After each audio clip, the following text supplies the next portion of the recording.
আজকে আবার সেকেন্ড টাইমের জন্য গেলাম মেলায়।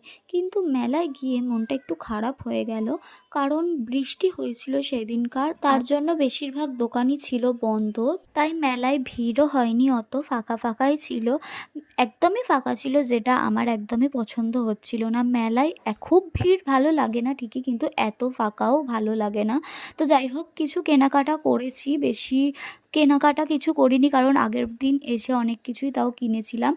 টুকটাক কিছু কিনেছি, সেগুলো ভিডিও শেষে বাড়ি গিয়ে তোমাদের দেখাবো। খাওয়ার মধ্যে সেদিন খেয়েছিলাম পাপড়ি চাট, ঘুগনি, ফুচকা। ফুচকার একটা স্টল বসে যেখানে 20 টাকার 5 পিস ফুচকা দেয় আর 4 রকম মতো টক জল দেয়। ওই স্টলটাও দেখলাম বসেনি। আমার খুব মন খারাপ হয়ে গেছিলো কারণ আগের দিন আমি ওটা খেতে পারিনি, ভেবেছিলাম আজকে খাবো। আর ঘরের জন্য কিনেছিলাম কটকটি, জিলেপি আর জিবে গজা।